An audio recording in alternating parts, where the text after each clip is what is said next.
สวัสดีทุกคนมื้อนี้เราก็จะพามาสอนวิธีเติมเงินจั่งใดให้ได้เงินคืนจะมีวิธีใดๆนั้น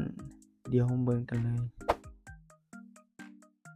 ต่อมาเราก็เข้ามาที่แอป YouMoney ของเราหลังจากนั้นเราก็กดไปที่คำว่าซื้อ Data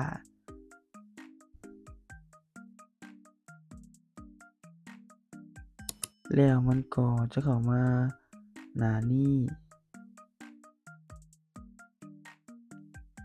แล้วเราก็จะมาคลิกเอาที่คำว่า CN95 ตัวนี้จะเป็นแพ็กเกจ 95,000 กีบเราจะเติมแพ็กเกจนี้หลังจากนั้นเราก็ป้อนเบอร์โทรศัพท์ที่เราจะเติมเงิน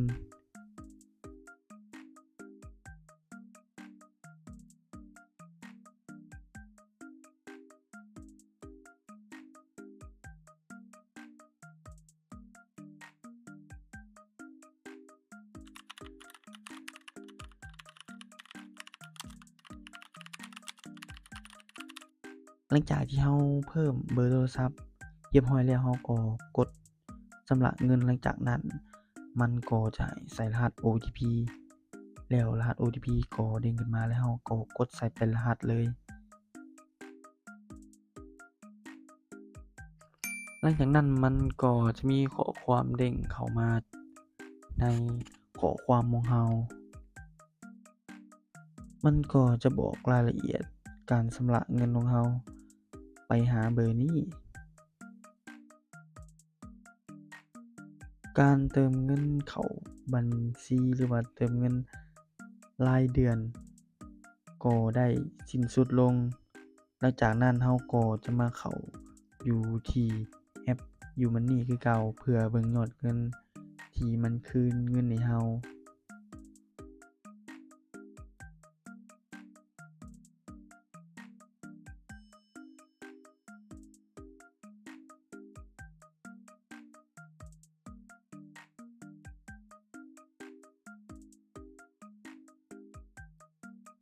เราก็จะมากดเข้าที่เฮ็ดธุรกรรมตัวนี้เป็นยอดเงินที่เราเติมเข้าเมื่อกี้นี้ 95,000 กีบ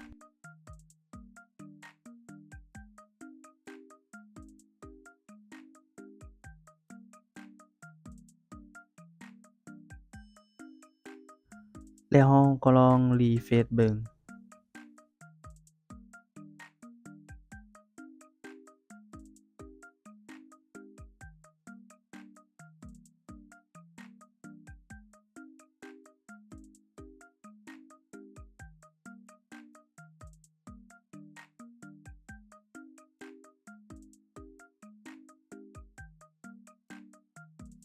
เงินยังจะบ่ทันเข้าเนาะทุกคนเดี๋ยวเรามากดเบิ่งอยู่ที่ข้อความ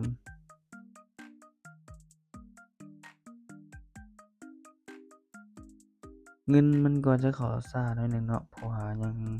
มันยังเฮ็ดธุรกรรมประมาณ1นาที2นาทีนี่แหละทุกคน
บ่มีข้อความนี้ส่งมาเรียบร้อยแล้วเราก็ลองรีเฟรชเบิ่งเห็นบ่ทุกคนตอนนี้ YouMoney ได้คืนเงินให้เรา 18,000 กีบนะทุกคนหลังจากที่เราเติมบัตรรายเดือนเห็นบ่ทุกคนวิธีเติมเงินแล้ว YouMoney คืนเงินให้ง่ายๆตัวทั้งรุมจะแม่นธุรกรรมที่เราได้เติมเงินแล้ว YouMoney คืนเงินให้มาฮอดนี้วิดีโอนี้ก็ได้สิ้นสุดแล้วเนาะทุกคนขอบใจทุกคนที่เข้ามาเบิ่งและติดตามกันเด้อขอบใจหลายบ๊ายบาย